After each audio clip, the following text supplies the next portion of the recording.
Welcome to my YouTube channel Ekta study centre Sulempur. बच्चों, अब तक हमने आपको क्लास 12 मैथ्स का पहला चैप्टर रिलेशन और फंक्शन में पहली और दूसरी एक्सरसाइज को पूरी कॉन्सेप्ट सहित पढ़ा दिया है।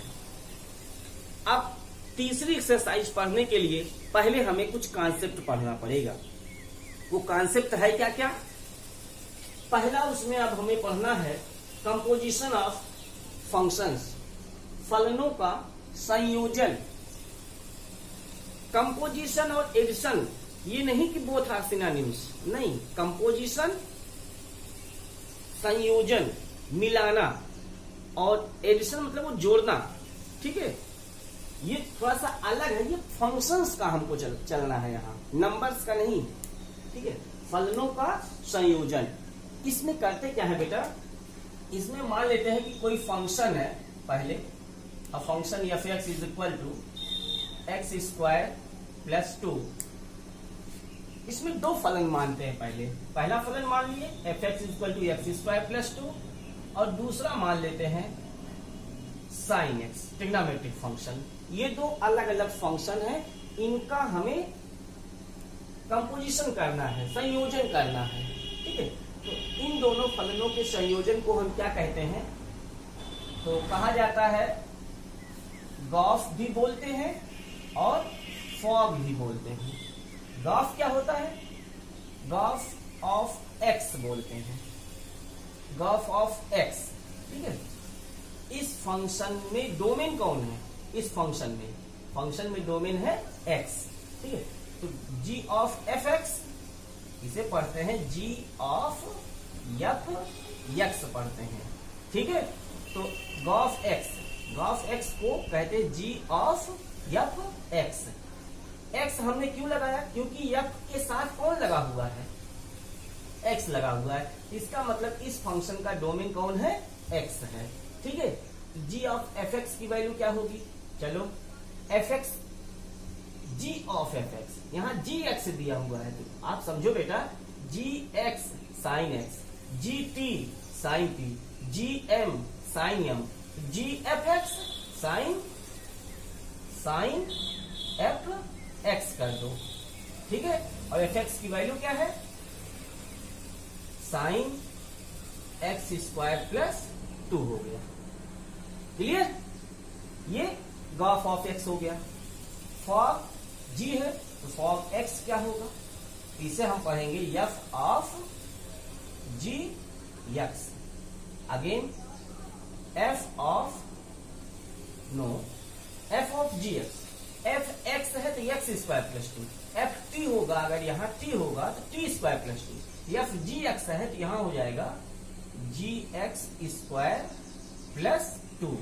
इट मीन्स जी एक्स की value sine x square plus 2 हो जाएगा sine square x plus 2। Clear ना? अरे भाई एफ एक्स, एक्स बदल के जी एक्स है, तो जहां एक्स है वहां एक्स स्क्वायर है, यहाँ जी एक्स कर दोगे तो जी एक्स स्क्वायर प्लस 2, और जी एक्स की वैल्यू पुट कर देंगे। तो ये हो गया फॉग और गॉफ। ये कंपोजिशन ऑफ फंक्शन है, दो फलनों का कंपोजिशन है, एफ और जी का। ठीक है, ऐसे अगर हम मान लो एक फंक्शन यहाँ पे और ले लेते हैं, h x is equal to मान लो एक्स प्लस 7 मान लें, तो इन दिस सिचुएशन कुछ और मिलता है हमें। हॉग अगर पूछ ले हॉग क्या होता है, तो हॉग ऑफ एक्स क्या होगा? तो hog of x h of क्या? G x. तो एच एक्स क्या है? एक्स प्लस 7 है। ठीक है, तो h x plus 7, h t plus 7, h g x plus 7, and g x value is sine x plus 7। ठीक है, तो इस तरह से फॉग भी फाइंड कर सकते हैं, फॉग फाइंड कर सकते हैं। फॉग एक्स क्या होगा इन तीनों सिचुएशन में? तो होगा f of h x, f of h x value, h x no value मत पुट करो, ऐसे पहले क्वेश्चन में ही सॉल्व करो। एफ एक्स है x square plus 2, f h x है तो h x square plus 2, h x whole square plus 2, क्योंकि एफ के साथ अगर यहाँ टी होगा तो यहाँ टी का होल स्क्वायर प्लस 2, तो एफ के साथ अगर एच एक्स हो रहा है तो एच एक्स का होल स्क्वायर प्लस 2, और h x value is x plus 7 whole square plus 2, again x square plus 49 plus 14x plus 2, x square plus 14x plus 51 square कर देंगे, स्क्वायर लिख देंगे। ये हो गया fog x, fog x, fog x, fog x, gof x. ठीक है, तो इस तरह से बेटा फंक्शन का हम कंपोजिशन पढ़ रहे हैं, कैसे हम फंक्शन का कंपोजिशन करते हैं। ठीक है, फॉग गॉफ क्लियर। अब हम समझने की कोशिश करते हैं कि ये हमें मिलता क्या है फॉग और ग्राफ से। जैसे देखो यहां समझिए थोड़ी सी कि एक फंक्शन है हमारा, वो a टू b है। ठीक है, f एक फंक्शन है जो a से b में है, और g एक फंक्शन है जो b टू c है।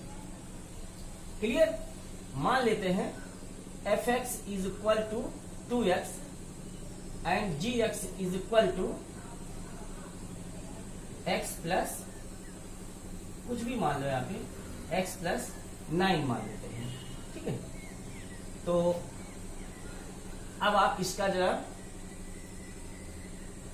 मैपिंग से समझने की कोशिश करो, क्या मिलेगा हमें।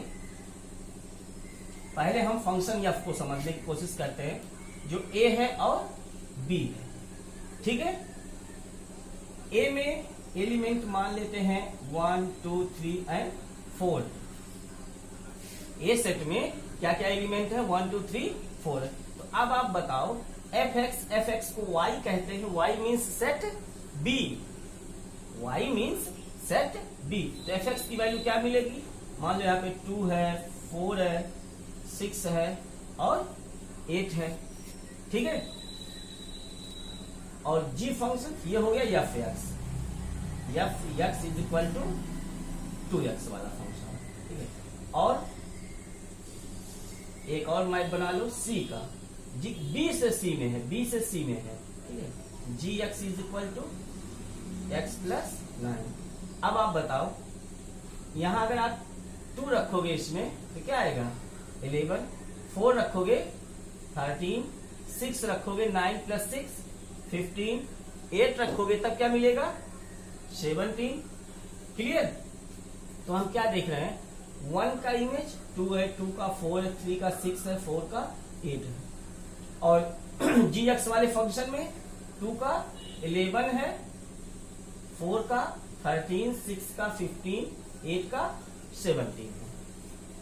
हम आपको समझाना क्या चाहते हैं ये लिख करके देखो बेटा, ये फंक्शन था, तो इस फंक्शन की डोमेन कौन है, ये पहला वाला a। ठीक है, और कोडोमेन ये b है, और इस वाले फंक्शन के लिए डोमेन कौन है, b वाला सेट। कौन सा सेट, b वाला ये डोमेन है और ये उसका कोडोमेन है। अब हम अगर आपसे कहें कि गॉफ क्या होगा इस फंक्शन का, गॉफ क्या होगा, गॉफ ऑफ x क्या होगा, तो हम कह लेते हैं g ऑफ f x होगा। तो जी एक्स क्या है, जी एक्स एक्स प्लस 9 है, तो जी एफ एक्स के तरफ अगर एफ एक्स हो जाएगा तो यहाँ क्या आएगा एक्स के स्थान पर, एफ एक्स प्लस 9 आ जाएगा। क्लियर। अब एफ एक्स की वैल्यू क्या है 2x प्लस 9, तो गॉफ एक्स आया 2x प्लस 9। अब गॉफ एक्स की डोमेन कौन है, डोमेन जो यहां पे लिखा जाएगा इस फंक्शन के साथ में वही डोमेन होगा। ठीक है, जैसे मैंने यहाँ फॉग लिखा था, फॉग ये जी वाले का डोमेन हमें खोजना है, तो यहाँ फॉग, यहाँ गॉफ है, तो एक्स वाले का डोमेन कौन है, एफ वाले का डोमेन कौन है, एक्स मीन्स सेट ए वाला डोमेन है। कौन डोमेन है, सेट ए वाला। चलो अब इसमें गॉफ 1 निकालो, गॉफ एक्स की वैल्यू क्या है 1, तो गॉफ 1 निकालोगे तो क्या मिलेगा? 2 into 1 plus 9, 9 to 11। Gof of 2 निकालो तो 2 रखो, 2 टू 4 प्लस 9 13। गॉफ ऑफ 3 निकालो 15। सिमिलरली गॉफ ऑफ 4 17 आ जाएगा। ठीक है, तो हम क्या देख रहे हैं, इसमें क्या मिल रहा है हम लोग को? बहुत ध्यान से बताइए बेटा। ये देखिए गॉफ क्या मिला हुआ है, गॉफ जो मिला हुआ है हमको वो क्या मिला, पहले देखो यहाँ पे क्या मिला। ये गॉफ 1 2 3 4 ये इसकी डोमेन हो जाएगी। 1 2 3 4 और जो हमें मिला कोडोमेन या रेंज 11 13 15 एंड 17। तो ये डोमेन जो एक्स वाला है वो कौन सा सेट है? ए वाला है। और जो मिला है हमें वो कौन सा सेट है? सी वाला है। तो इसे कहते हैं बेटा गॉफ। क्या कहते हैं? गॉफ। गॉफ जो फंक्शन होता है वो किससे किसमें होता है? गॉफ जो फंक्शन होता है वो किससे किसमें होता है? ए टू सी होता है। ठीक है, अगर कोई एफ फंक्शन है वो ए से बी में है और कोई जी फंक्शन है वो बी से सी में है, तो गॉफ जो फंक्शन होता है वो ए से सी में होता है। ठीक है, तो इस तरह से अगर दो अलग अलग फंक्शन है तो गॉफ जो है वो क्या होता है? कंपोजिशन ऑफ फंक्शन होता है। तो हम लोग गॉफ तो देख लिए। अब गॉफ की डोमेन क्या होती है? एफ और जी दिए होने पर ए, सेट ए ही जो होता है वो गॉफ की डोमेन होती है। क्लियर? गॉफ बहुत यूज करना है आपको। गॉफ की डोमेन कौन है? सेट ए। कंफर्म? गुड।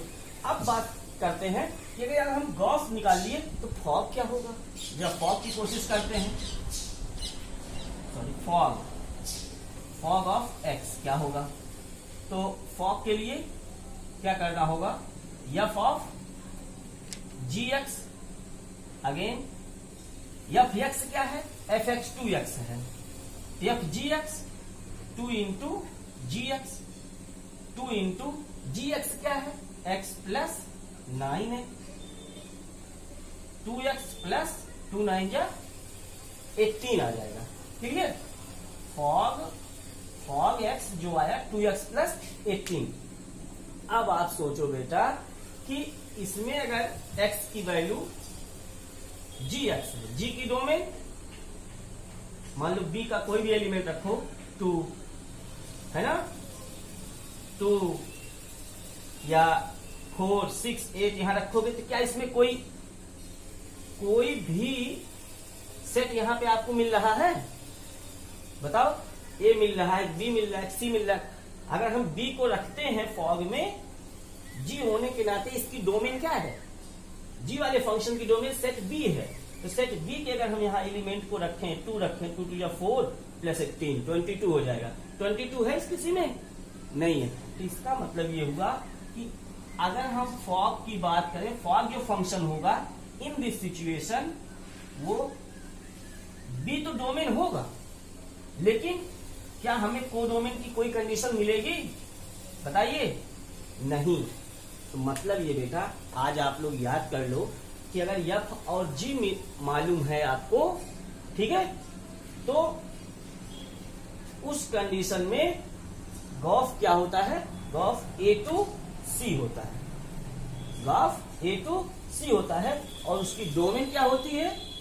सेट ए होता है। कभी कभी कंपटीशन में पूछा है, टीजीटी के एग्जाम में कई बार पूछा आएगा आपसे, या आपके मल्टीपल चॉइस क्वेश्चन में किसी भी एग्जाम में आपसे पूछा जा सकता है कि f A to B function है, g B to C function है, तो गॉफ की डोमेन कौन सा है?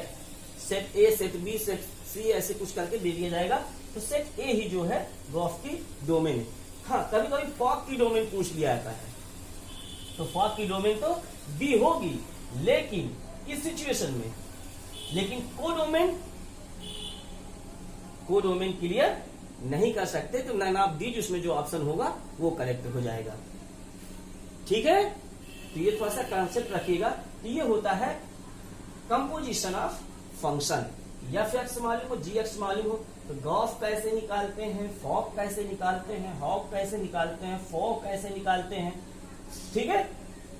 और दो फंक्शन हो तो उसमें जो गॉफ होता है वो ए टू सी होता है, जब function f A to b हो और function g B to c हो, तो गॉफ ए टू सी होता है, गॉफ की डोमेन ए होती है और कोडोमेन सी होता है, ठीक है। तो ये है फलनों के संयोजन का कॉन्सेप्ट। चलिए हम कुछ एग्जाम्पल इस पर देखते हैं कि कैसे हम इसमें फॉग, गॉफ ये सब कैसे निकालेंगे। चलिए देखते हैं एग्जाम्पल नंबर 1 क्या है, ठीक है। चलिए देखते हैं एग्जाम्पल नंबर 1। एग्जाम्पल नंबर 1 क्या है, let a function f such that 2 3 4 5 2 3 4 5 9 and g such that 3 4 5 9 to 7 11 15 be functions defined as f2 is equal to 3, f3 is equal to 4, f4 is equal to f5 is equal to 5 and g3 is equal to g4 is equal to 7 and g5 is equal to g9 is equal to 11. Find gof. हमें क्या find करना है, Gauff. ये थोड़ा सा आप ध्यान रखिएगा, गॉफ गॉफ यफ है ना, तो यफ के साथ क्या लिखते हैं हम, डोमेन लिखते हैं। अभी मैंने पढ़ाया है, जिसको भी क्लियर हो गया होगा मेरा कॉन्सेप्ट पढ़ाया हुआ, अब वो लड़का मिस्टेक नहीं कर सकता। गॉफ यफ क्या है, यफ है ना, यफ फंक्शन की यफ के साथ क्या लिखनी है हमको, डोमेन लिखनी है। मींस वहां केवल गॉफ लिखा है, ये नहीं लिखा है कि उसके साथ क्या हमें फाइंड करना है, किसका फाइंड करना है। तो आपको अब समझना है कि गॉफ के साथ जो भी लिखना है हमें डोमेन लिखना है, और ए टू बी अगर हम इस फंक्शन को माने तो ये वाला हमारा क्या होता है, डोमेन होता है। तो अब हम हर एलिमेंट के गॉफ निकालेंगे। जी ऑफ गॉफ 2, गॉफ 2 को क्या लिखेंगे, जी ऑफ एफ 2 लिखेंगे, ठीक है। और जी f2 की वैल्यू आप खोज लोगे तो क्या मिल जाएगा आपको, 3 मिल जाएगा। G3 की वैल्यू क्या है, 7, ठीक है। नेक्स्ट और क्या हो जाएगा, गॉफ सेकेंड, इसका डोमेन क्या हो जाएगा, 3 हो जाएगा f का। तो G of f3, now G of f3 value is, समझ में आ रही ना, 4 और G4 इक्वल 7। नाउ ये हम वहां गॉफ लिखा था, हमें कैसे पता, हमें निकालना क्या है गॉफ में। गॉफ के साथ यफ जो लास्ट में लगा है वो ये बताता है कि हमें फंक्शन यफ की डोमेन यफ इसमें लगानी है इसके साथ, ठीक है। तो डोमेन रख रहे हैं और हमें गॉफ के साथ जो कंपोजिशन ऑफ फंक्शन है वो क्या क्या मिल रहा है वो वैल्यू यहां मिल रही है। गॉफ ऑफ 4 अब कर देंगे, गॉफ 4, जी ऑफ यफ 4 क्या हो जाएगा, f4 मीन्स 5, क्योंकि f4 और f5 दोनों की वैल्यू 5 है, तो G5 की value 11। Now gof 5, G of f5 और f5 value is again 5 and is equal to 11। तो ये जो आपने फाइंड किया है ये क्या है, गॉफ है। क्लियर, क्या है, गॉफ है, ठीक है। गॉफ को अगर आप फंक्शन में डिनोट करो तो ऐसे डिनोट कर सकते हो, गॉफ सच दैट एफ है ना, तो यहाँ एफ की डोमेन होनी चाहिए। डोमेन कौन, 2 3 4 5 2 ए वाला होना चाहिए। जैसे ए टू बी है, बी टू सी है, तो गॉफ में मैंने बताया था ए टू सी मिलता है। तो लेकिन आपको यहाँ मिला क्या है वो आपको यहाँ ध्यान रखना, उसी को लिखना है सेट के फॉर्म में। क्या लिखना है, 7, तो सेट में लिखोगे तो 7 और 11, ठीक है। 2 एलिमेंट जो 2 बार आएगा तो उसको भी आप एक बार करो। 2 का 7 है, 3 का भी 7 है, और 4 का 11 है, और 5 का भी 11 है, ठीक है। तो ये हो गया आपका गॉफ, ठीक है। चलिए नेक्स्ट एग्जांपल देखते हैं, एग्जांपल नंबर 2, सेकेंड एग्जांपल देखते हैं। Find gof and fog. Gof और फॉग फाइंड करना है। If f such that R to R and g such that R to R. F एक ऐसा फंक्शन है जो आर से आर में है, रियल नंबर से रियल नंबर में है, और जी एक ऐसा फंक्शन है जो रियल नंबर से रियल नंबर में है। Are given by F x is equal to cos x. F x जो है वो cos x के इक्वल है एंड जी एक्स जो है 3x स्क्वायर के इक्वल है। एफ एक्स जी एक्स दोनों दे रखा है और हमें शो करना है कि gof is not equal to fog. ठीक है, चलिए पहले फाइंड लिखा था, फाइंड फॉग एंड गॉफ। पहले गॉफ निकालते हैं, इसका सॉल्यूशन देखते हैं। तो गॉफ एफ है ना, और फंक्शन आपका एफ एक्स है, तो एफ के साथ में कौन सा दो में x, gof x. Gof x is equal to क्या पढ़ाया है हमने, g of f x, g of f x.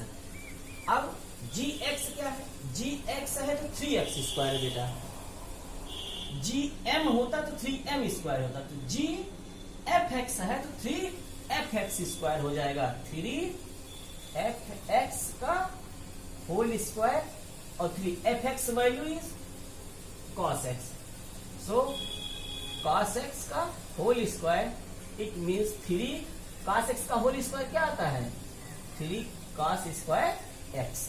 ये हो गया गॉफ। नेक्स्ट क्या था, फाइंड फॉग। जी और जी के साथ कौन सा फंक्शन है, x, तो जी x, तो f ऑफ जी x हो जाएगा। फॉग x मतलब f ऑफ जी x, इसको ब्रैकेट में कर लेना। अब fx क्या है, fx तो cos x, f t तो cos t, तो f gx तो cos gx हो जाएगा। ठीक है, और cos gx value 3x square. ठीक है, तो ये तो आपने फाइंड कर लिया। अब कहा so that gof is not equal to fog. क्या ये इक्वल है, 3 cos square x cos 3x square के इक्वल है। Equation first and equation second. From equation first and second we get gof is not equal to fog. Clear, दोनों समीकरणों से स्पष्ट है कि ये दोनों वैल्यू सेम नहीं है। समझ में आ रही है ना। ठीक है, चलिए नेक्स्ट एग्जांपल देखते हैं। Example number 3। एग्जांपल नंबर 3 देखिए आप लोग क्या है। So that if a function f such that r -7/5, ये इस फंक्शन की डोमेन है और ये उसका कोडोमेन है। r टू r ही समझिए अभी इसको, is defined by f(x) is equal to इतना। अब आप इसमें समझिए अगर ये डोमेन है और ये फंक्शन है, तो ये डोमेन में ये वैल्यू नहीं होगी।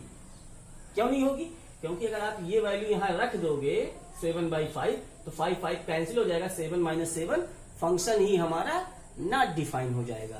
ठीक है, तो इस फंक्शन को डिफाइन होने के लिए, परिभाषित होने के लिए ये डोमेन में से इतना हटा दिया गया है। ठीक है, जैसे अब ये फंक्शन है, फंक्शन की डोमेन है, उस पर ये फलन हमारा डिफाइन है, परिभाषित है, और ये फंक्शन की डोमेन है, ये फंक्शन की डोमेन है जी वाले फंक्शन की। ठीक है, और ये फंक्शन क्या है, इतना है। अब इस जी वाले फंक्शन में से इतना का ही डोमेन में से 3/5 क्यों नहीं लिखा गया, क्योंकि अगर आप यहाँ 3/5 लिख देते हो तो 5 और 5 कैंसिल हो जाएगा, और 3 - 3 क्या हो जाएगा, 0 हो जाएगा। ये पूरा gx वाला फंक्शन हमारा नॉट डिफाइंड हो जाएगा। क्लियर, ठीक है। अब क्या करना है हमें, then fog is equal to IA क्या है, ये आइडेंटिटी तत्समक। ठीक है, फॉग को IA दिखाना है, गॉफ को IB दिखाना है, और दिया गया है r -3/5 क्या है, फंक्शन f जो है वो क्या है, r -3/5 उसको a मानना है, और r -7/5 को b मानना है। तो फंक्शन हमारा अगर हम यहाँ ए और बी के टर्म में लिखे तो क्या लिख सकते हैं, फंक्शन बी टू ए है एफ, और जी वाला देखो r माइनस 3/5 ए है, ए टू बी हो जाएगा। तो फंक्शन एफ जो है वो बी टू ए है और जी जो है ए टू बी है। F x is equal to उतना दिया गया है और g x is equal to इतना दिया गया है। फॉर्म को आई ए के इक्वल करना है। आई ए आइडेंटिटी फंक्शन। आइडेंटिटी फंक्शन क्या होता है बेटा, मैंने आपको पढ़ाया था कि जो रखते हैं वही मिलता है। 1 रखने पर 1 आए, 2 रखने पर 2 आए, ठीक है, वो आइडेंटिटी होता है। ठीक है, तो अब यहां देखो हम फॉग फाइंड करते हैं। फॉग क्या फाइंड करते हैं, क्या रखते हैं, एक्स। फॉग है ना, तो एक्स रखते हैं तो क्या आएगा, एक्स में ही फंक्शन है ना जी वाला, तो फॉग रखेंगे तो क्या आएगा, एक्स रखेंगे यहां तो एक्स ही आना चाहिए। जरा देखो इसमें क्या लिखोगे, एफ ऑफ क्या, जी एक्स, ठीक है।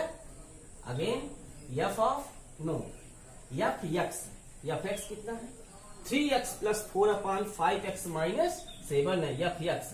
तो एफ एक्स के दर पे यहाँ का जी एक्स कर दोगे तो जहां जहां एक्स है वहां जी एक्स हो जाएगा, मतलब 3gx प्लस 4/5 gx माइनस 7।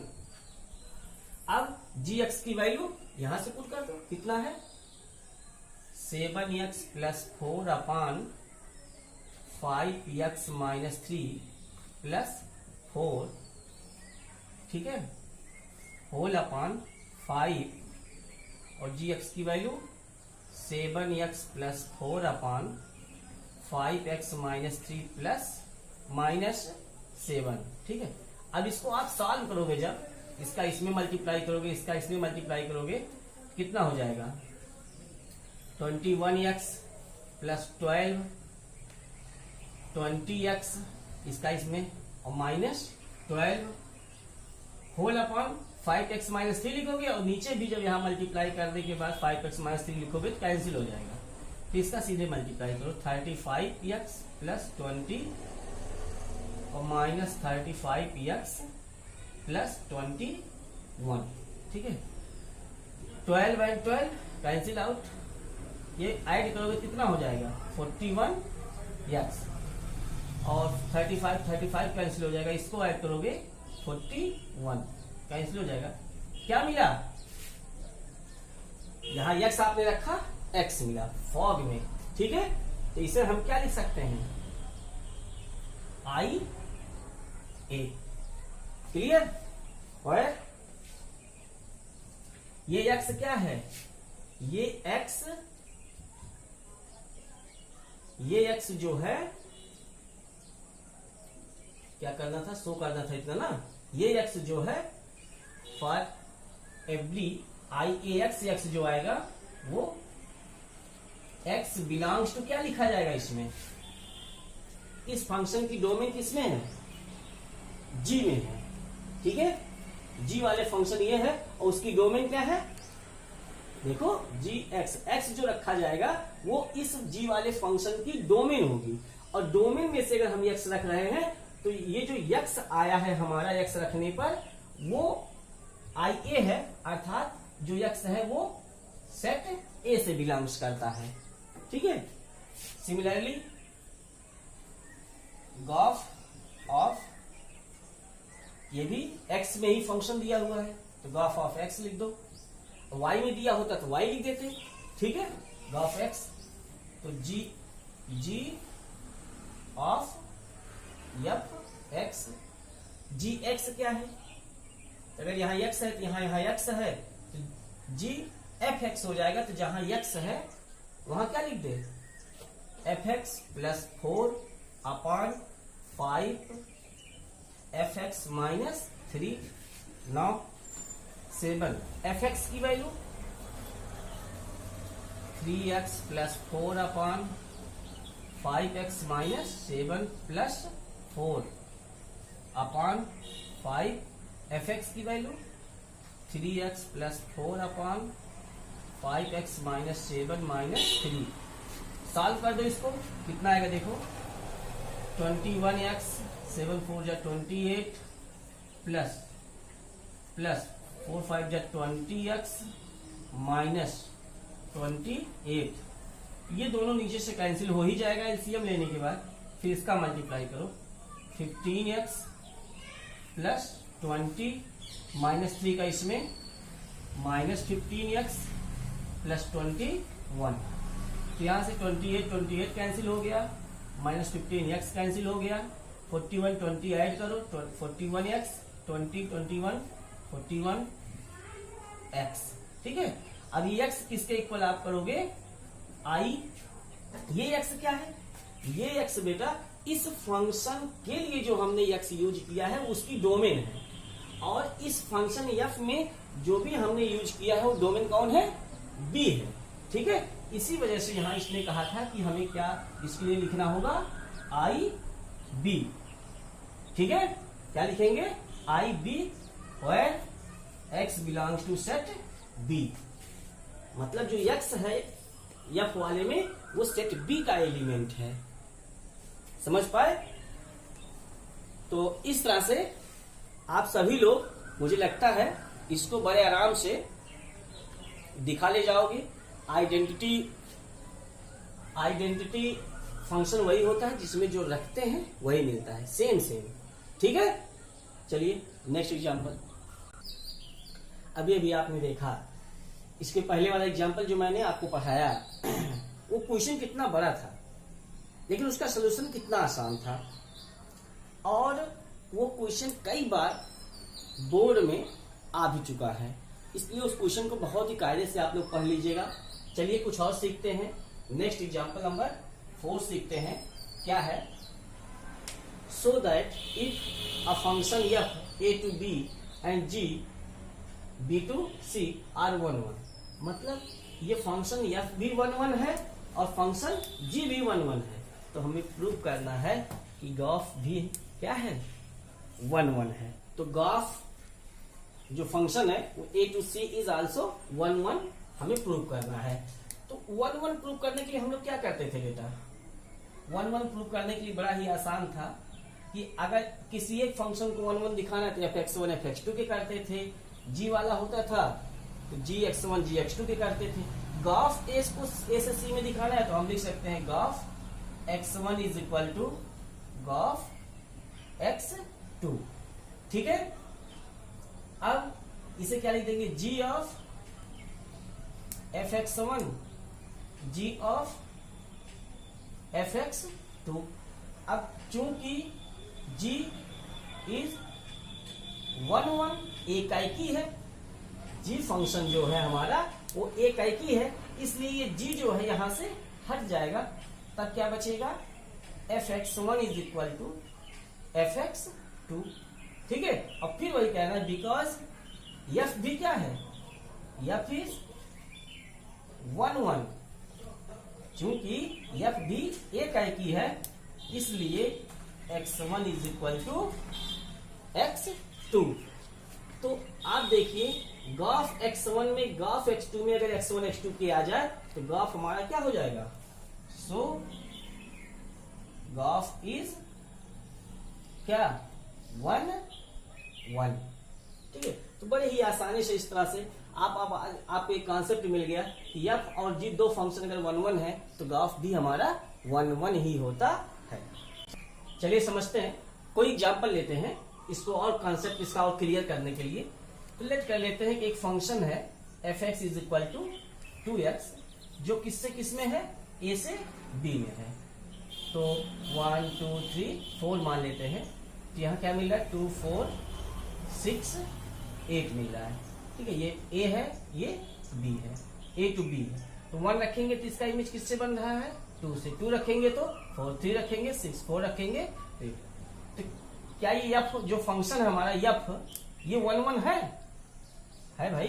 ठीक है, और g वाला फंक्शन, g वाला b to c है, b यहाँ है c यहाँ मान लो, और gx को कुछ आपको मानना पड़ेगा, मान लो x + 3 मान लेते हैं, तब क्या होगा, अब इस जी एक्स वाले फंक्शन की डोमेन बी होगी, ठीक है, और ये सी है, यहाँ दिया हुआ है बी से सी, तो B2 रखोगे यहाँ तो क्या आएगा, यहाँ 5 आएगा, 4 रखोगे तब 7, 6 रखोगे 9, 8 रखोगे 11। तो जी एक्स वाले में बी से सी में भी 2 रखने पर 5, 4 रखने पर 7, 6 रखने पर 8 रखने पर 9।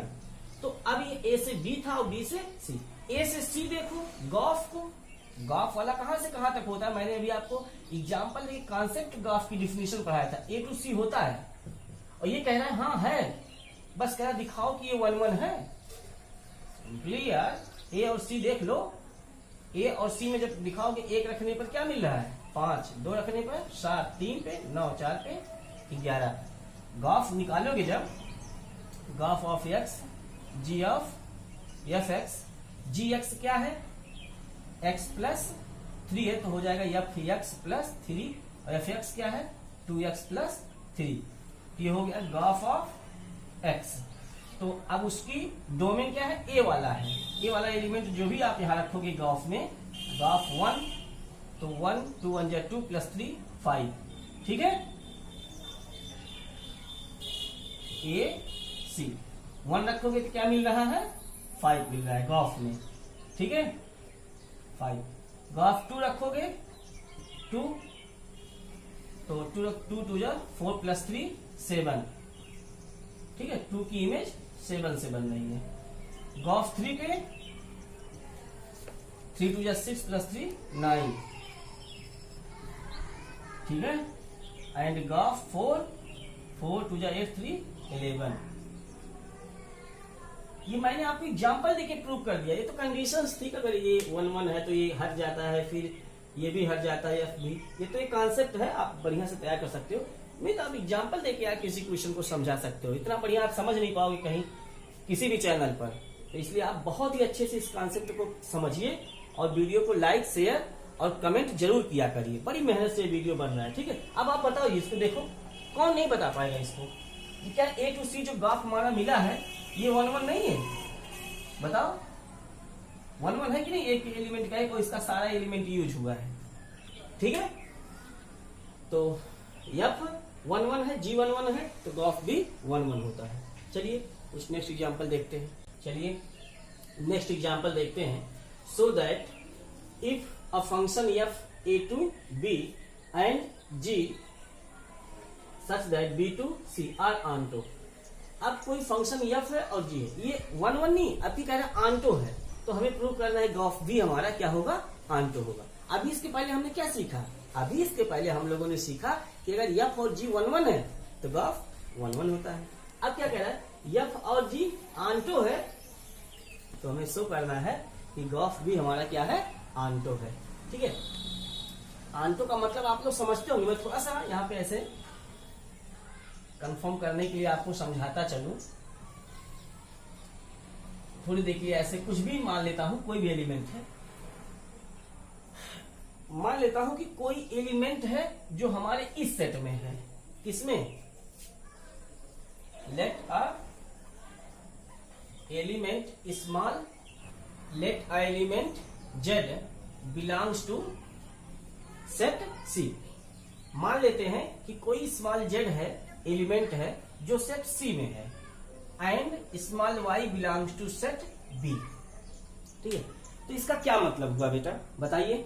इसका मतलब हुआ, पहले ये बताओ ये फंक्शन क्या है, एफ वाला, ये ऑनटो है। ऑनटो का मतलब इसमें जितने भी एलिमेंट हैं वो सब के सब इमेज बने हुए हैं, किसके, इसके, और इसमें भी जितने एलिमेंट हैं वो सब का सब कहीं न कहीं इसके एलिमेंट बने हुए हैं, ठीक है। तो हमारा y क्या है, y इसमें है, और जिसका इमेज किसमें बना हुआ है, z बना हुआ है, किसमें, c। अगर मान लो यहाँ y लिख देते हैं, यहाँ c लिख देते हैं, तो क्या y का c से एलिमेंट, y का z से इमेज बनेगा कि नहीं बनेगा, बनेगा यार, क्योंकि ये फंक्शन हमारा क्या है, ऑनटो है, इसलिए जो भी एलिमेंट यहाँ होगा वो इसका क्या होगा, इमेज होगा। तो अब हम इसको कैसे लिखें, लिखते हैं for all z belongs to set C in codomain. ठीक है, फॉर ऑल, समझो सभी लोग ना, कोई दिक्कत है किसी को? नहीं ना? ठीक है, for all z belongs to C in codomain, for all z belongs to C in codomain, there is y belongs to set b, है कि नहीं? कि अगर हमारा जेड सी में है जो कि कोडोमेन है, तो जो y है वो सेट b में है in domain, in this such that ये g वाला फंक्शन है, इसलिए अगर ये y जो है ये डोमेन है इस सेट का, इसका मतलब अगर यहां y लिख दे तो हमें y रखने पर मिलता क्या है? z मिलता है। ठीक है, तो ये इतनी बात g वाले फंक्शन से क्लियर हो गई। अच्छा, अब हम मतलब ये वाला एलिमेंट इसका इमेज है, अब हम इसमें बात करते हैं। ठीक है, x मान लेते हैं कि, या आप ऐसे ही बताओ y किसमें है? y सेट B में है, तो let a element in set किसमें? Let a element x in set A, मान लेते हैं कि इसमें एक एलिमेंट कौन है? x है। तब इसको कैसे लिखोगे? क्योंकि आंटो है इसलिए कह रहे हैं, आंटो है तो इसका मतलब y जो है x का क्या बन रहा है? इमेज बन रहा है। Good, for all y belongs to set B in codomain, there is x belongs to set A in domain. ठीक है, सच दैट f x लिखेंगे, f x is equal to क्या? x रखने पे क्या मिला? y मिला। ठीक है, तो अब बताओ x का z जो है y का एलिमेंट है, इमेज है, और y जो है x का इमेज है, तो क्या x z का इमेज मतलब x का इमेज z नहीं होगा? होगा कि नहीं होगा बताओ? ऐसे ही देख लो यार, मैंने यहाँ फिगर बनाई समझाने की कोशिश किया है आपको, कि आपको कॉन्सेप्ट फील हो मन में ये है कि नहीं है। पहले तो हमने आंटो की कंडीशन को दोनों को क्लियर किया एक एक एलिमेंट लेके, और ये आपको बता दिया कि z जो है y की इमेज है और y x की इमेज है। तो क्या ये z जो है x की इमेज नहीं होगी A टू C में, ग्राफ में? होगी यार। It means graph of x जो होगा वो किसके इक्वल मिलेगा? जैसे एफ एक्स वाई के इक्वल मिलता है x रखने पर, ऐसे ग्राफ जो A से C में होगा फंक्शन हमारा, वो x रखने पर क्या देगा? z देगा। ठीक है, ऐसे इसको भी लिख सकते हैं, ये तो लिख ही दीजिए आप। एबव क्लियर दैट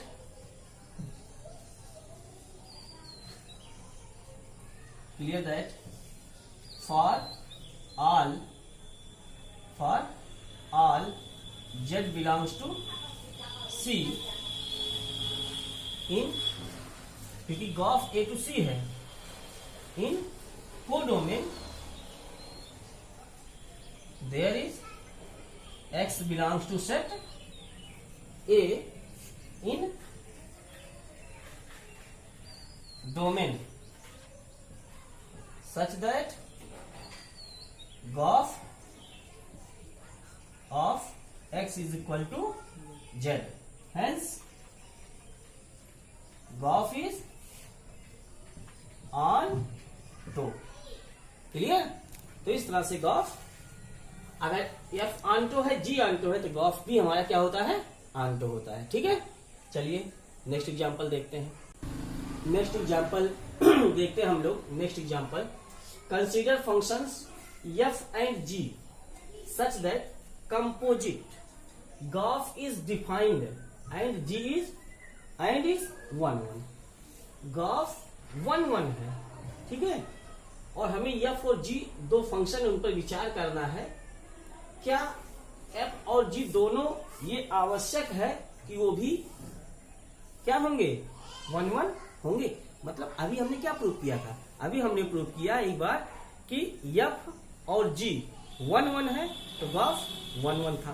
फिर हमने क्या प्रूव किया, एफ और जी आंटो था तो ग्राफ आंटो है। अब क्वेश्चन कह रहा है ग्राफ 1 1 है तो क्या ये आवश्यक है कि एफ और जी दोनों 1 1 हो सकता है। चलिए इस पे विचार करते हैं, इसको सॉल्व करते हैं। लेट करते हैं अ फंक्शन एफ 1 2 3 4 2 1 2 3 4 5। लेट कर लेते हैं कि एक फंक्शन है जो 1 2 3 4 से 1 2 3 4 5 में है, और जी एक फंक्शन है जो 1 2 3 4 5 से 1 2 3 4 में है। क्लियर, ठीक है। अब इसको जरा हम मैथ में आपको दिखाएं और आप बताना, क्योंकि कॉन्सेप्ट क्लियर होना चाहिए बेटा। कंपटीशन में यही क्वेश्चन ऐसे आ जाएगा, यही क्वेश्चन ऐसे आ जाएगा कंपटीशन में, और उसका ऑप्शन आपको दिया रहेगा। सिर्फ जो ये सोल्यूशन जानता होगा, हाँ यार ऐसे ऐसे हो सकता है, वही बच्चा ये क्वेश्चन सॉल्व कर सकता है। देखो 1 2 3 4 1 2 3 4 5 1 2 3 4 सेट। मान लो अगर ये सेट ए है, ये बी है, ये सी है, ए टू बी है और बी टू सी है, ठीक है। 1 की इमेज किससे है, 1 से है। 2 की 2 से है, 3 की 3 से है, और 4 की 4 से है। और इसमें 1 की 1 से है, 2 की 2 से है, 3 से 3 की है, 4 से 4 की है, और 5 की भी किससे है, लास्ट वाले से मान लेते हैं 4 से है, ठीक है। यार बताओ क्या ये वाला जो फंक्शन है, ये फंक्शन कौन है, एफ है। एफ क्या है यहां बताना जरा, एफ क्या है, एफ 1 1 है कि नहीं है कि नहीं, बता दो। एफ फंक्शन 1 1 है कि नहीं है, क्योंकि इसका सभी एलिमेंट यूज हुआ है और एक एलिमेंट का एक ही इमेज बना, इसलिए 1 1 है। अच्छा जी के बारे में तो अभी कुछ कहा ही नहीं, हमें पता लगाना है। जी तो 1 1 नहीं है, ठीक है। लेकिन अब पहले हम ये तो दिखा लें कि हमारा ग्राफ 1 1 है कि नहीं है। जरा देखिए ग्राफ 1 1 है कि नहीं है। ये जी और एफ वाला, ए टू सी वाला ग्राफ ए टू सी होता है, तो ग्राफ 1 पहले फाइंड करते हैं। तो ग्राफ 1 में क्या लिखेंगे, इसको आप जी ऑफ F1 रखेंगे। F1 कितना है, F1 का मतलब 1 रखने पर हमें क्या मिला है, 1 मिला है, तो जी 1 हो गया। और जी वाले फंक्शन में 1 रखने पर क्या मिला, 1 मिला। Good. Graph of 2 g of F2, F वाले फंक्शन में 2 रखने पर क्या मिला, 2 मिला, ठीक है। तो G2 क्या है, 2 रखने पर 2 मिला, ठीक है। Graph of 3 ji of F3 G3, 3 रखने पर 3 आया, और 3 रखने पर 3 आया जी वाले फंक्शन में। G of graph 4 g of F4 G4, 4 रखने पर 4 आया, ठीक है। तो क्या मिल रहा है, 1 2 3 4 रखने पे हमें 1 2 3 4 मतलब 1 की इमेज 1 से, 2 की 2 से, 3 की 3 से, और 4 से 4 की इमेज 4 मिल रही है हमें। सो ग्राफ इज क्या, 1 1। हमने तो दिखा लिया ग्राफ क्या है बेटा, 1 1 है, F 1 1 है, लेकिन जी यह आवश्यक नहीं कि 1 1 हो, ठीक है। तो मतलब ग्राफ 1 1 हो तो F और G में F तो इट इज क्लियर कि पहला फंक्शन तो 1 1 होगा ही होगा, but it is not necessary that G is 1 1, ठीक है। यह आवश्यक नहीं कि G 11 हो। ठीक है, जी 11 नहीं हो सकता, मेनी वन यहाँ हो सकता है, कुछ और हो सकता है। ठीक है, तो यफ तो कंफर्म 11 होगा, लेकिन जी, ठीक है, आप लिख लेना इसको कि when golf is 11 then f is 11 but g is not 11। Clear? तो आपने कुछ पॉइंट सीख लिया। मैं थोड़ा सा आपको बता दूं उस सब कॉन्सेप्ट को, जो एग्जांपल मैंने कॉन्सेप्ट वाले आपको पढ़ाए हैं। F11 G11 तो golf 11। ठीक है, फिर आपने पढ़ा F ऑन्टो G ऑन्टो तो golf ऑन्टो। मैंने पूरा एग्जांपल कॉन्सेप्ट से समझाया, आप उसको देखिए बार बार। फिर आपने तीसरा यहां पढ़ा कि golf 11 तो F और G में क्या 11 हो सकता है? तो golf अगर 11 है, F तो 11 होगा, लेकिन यह आवश्यक नहीं कि G वाला फंक्शन भी 11 हो। तो इस तरह से बेटा हम लोग कंपोजिट ऑफ फंक्शंस अभी पढ़े हैं, कॉन्सेप्ट अभी तक सीख रहे थे। अब हम इनवर्टिबल फंक्शन पढ़ेंगे। ठीक है, इनवर्टिबल फंक्शन के बारे में मैं आपको नेक्स्ट एक्सरसाइज में पढ़ाऊंगा, नेक्स्ट वीडियो में आपको पढ़ाऊंगा। तब तक आप इस कॉन्सेप्ट को एकदम क्लियर कर लीजिए। मैं नेक्स्ट वीडियो में इनवर्टिबल फंक्शन आएगा, फिर उसके बाद हम थर्ड वाली एक्सरसाइज पूरा क्लियर करेंगे। ठीक है, तो आप लोग हमारे वीडियो को लाइक, शेयर और सब्सक्राइब हमारे चैनल को जरूर कर लीजिए, और वीडियो को लाइक जरूर करिए। ठीक है, बेस्ट ऑफ लक।